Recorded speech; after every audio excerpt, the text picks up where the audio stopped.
UP के CM Yogi Adityanath का एक संबोधन चल रहा है, सुन लेते हैं क्या कुछ कह रहे हैं। नियुक्ति पत्र वितरण के आज के इस कार्यक्रम में मंच पर उपस्थित उत्तर प्रदेश सरकार में मंत्रिमंडल के मेरे वरिष्ठ सहयोगी, वित्त और संसदीय कार्य विभाग के मंत्री श्री सुरेश कुमार खन्ना जी, माध्यमिक शिक्षा की मंत्री श्रीमती गुलाब देवी जी, प्रभारी मुख्य सचिव श्री अनिल कुमार जी, शिक्षा और वित्त श्री दीपक कुमार जी, प्रदेश सरकार के सलाहकार श्री अवनीश अवस्थी जी, महानिदेशक स्कूली शिक्षा श्रीमती कंचन वर्मा जी, माध्यमिक शिक्षा से जुड़े हुए सभी अधिकारीगण, नवचयनित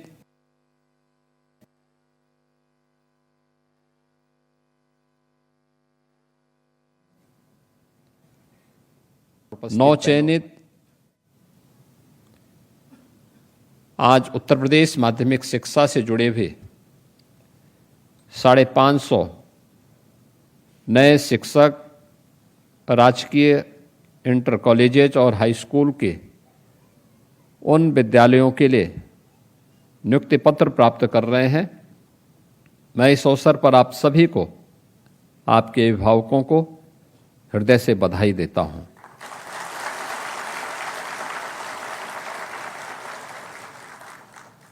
उत्तर प्रदेश माध्यमिक शिक्षा का हिस्सा बनने के लिए आप सभी का अभिनंदन भी करता हूं।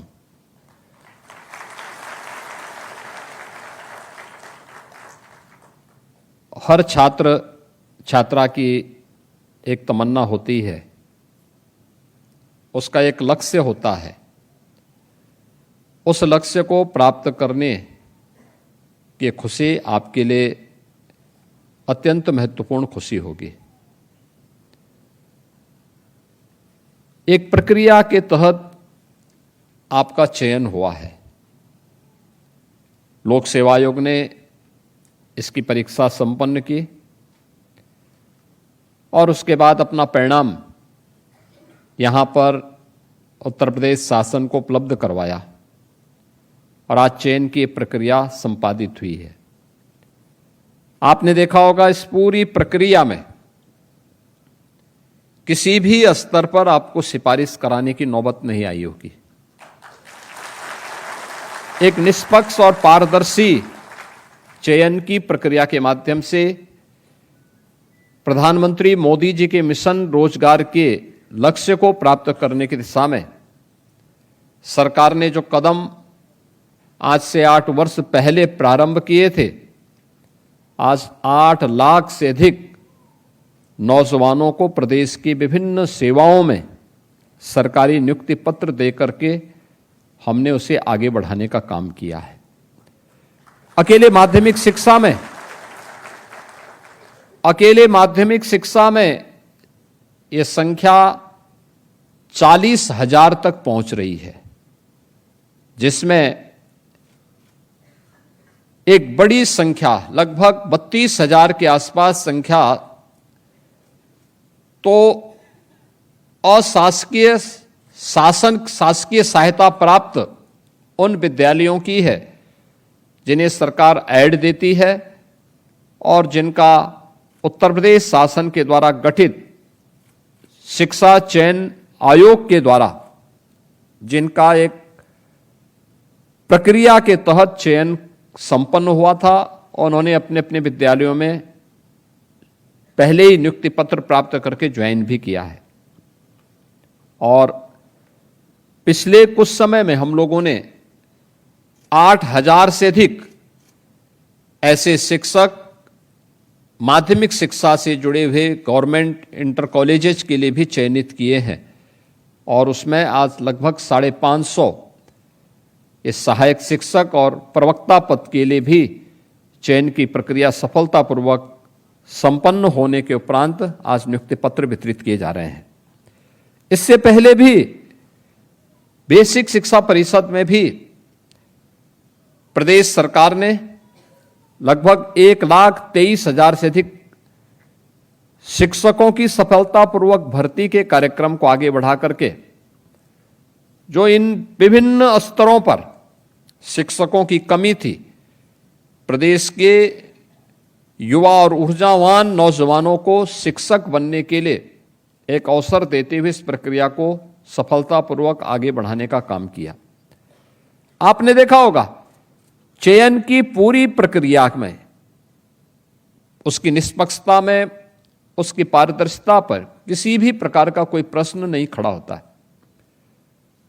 और चयन की इसी प्रक्रिया का परिणाम है कि आप सबको आज यह नियुक्ति पत्र देते हुए हमें प्रसन्नता की अनुभूति हो रही है। लेकिन जिस निष्पक्ष और पारदर्शी प्रक्रिया के तहत आपका चयन हुआ है,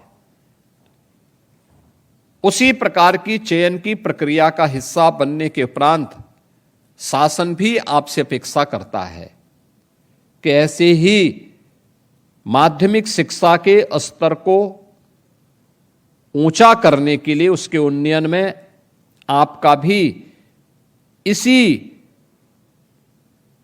प्रकार का योगदान उत्तर प्रदेश की स्कूली शिक्षा का अभियान आपसे एक अपेक्षा रखता है। हम लोग अक्सर इस बात को देखते हैं कि जब व्यक्ति नौकरी नहीं पाता है तब तक वह तमाम प्रकार के उद्धरण देता है, उलाहना देता है, लेकिन जैसे सरकारी नौकरी प्राप्त करता है उसके बाद वह फिर कार्य से विरत होने का प्रयास करता है, अपने कर्तव्यों से विरत होने का कार्य करता है। और इसी का परिणाम है कि एक समय यह भी स्थिति आ गई थी कि माध्यमिक शिक्षा परिषद के सामने स्वयं के अस्तित्व को, स्वयं के वजूद को बचाने का एक प्रश्न खड़ा हो गया था। उत्तर प्रदेश 2017 के पहले उत्तर प्रदेश माध्यमिक शिक्षा नकल के लिए बदनाम हो चुकी थी। बेसिक शिक्षा वीरान पड़ गई थी। ऐसे लगते थे जैसे स्कूल अब बंद होंगे तब बंद होंगे। अब और तब की जो समस्या थी, आज मुझे प्रसन्नता है कि उत्तर प्रदेश की स्कूली शिक्षा में आमूलचूल परिवर्तन हुए हैं। नवाचार को अपनाया गया है, तकनीक का अधिक से अधिक उपयोग किया गया है और सरकार ने जहां बेसिक शिक्षा परिषद में नवाचार करते हुए ऑपरेशन कायाकल्प के माध्यम से बेसिक शिक्षा परिषद के विद्यालयों में आमूलचूल परिवर्तन किया है। और मुझे देख करके बहुत प्रसन्नता हुई। नीति आयोग की बैठकों में हमें अक्सर जाना होता है और नीति आयोग की बैठक में जब नवाचार की बात हुई तो उत्तर प्रदेश की बेसिक शिक्षा के ऑपरेशन कायाकल्प को भी इस नवाचार की श्रेणी में लिया गया था।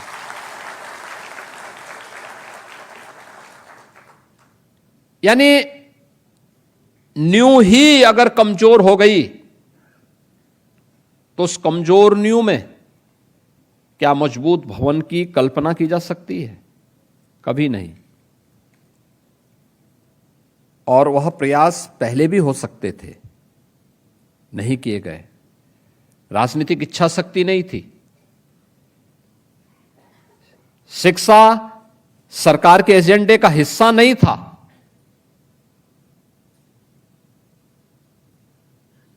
प्रदेश और देश के बचपन के साथ खिलवाड़ करना कुछ लोगों के जीवन का एक जुनून बन चुका था। परिणाम हम सबके सामने थे कि पहचान के संकट से उत्तर प्रदेश के युवाओं को गुजरना पड़ा था। आज पहचान का संकट उत्तर प्रदेश वासियों के सामने नहीं है। आज उत्तर प्रदेश का वासी बड़े गर्व के साथ कह सकता है कि हम उत्तर प्रदेश के वासी हैं। नौजवान अपनी पहचान को अब छुपाता नहीं है, क्योंकि प्रत्येक क्षेत्र में कुछ न कुछ नयापन किया है। क्या शिक्षा के क्षेत्र में, क्या स्वास्थ्य के क्षेत्र में, क्या इंफ्रास्ट्रक्चर के क्षेत्र में, क्या एम्प्लॉयमेंट के क्षेत्र में, क्या व्यापार के क्षेत्र में, क्या निवेश के क्षेत्र में, क्या सुरक्षा के क्षेत्र में। प्रत्येक क्षेत्र में आज उत्तर प्रदेश एक नए भारत के नए उत्तर प्रदेश के रूप में अपनी एक नई पहचान बनाई है। इसके लिए प्रयास करने होते हैं। ऐसे ही ऑपरेशन कायाकल्प का कार्यक्रम जब हम लोगों ने 2017 में प्रारंभ किया था,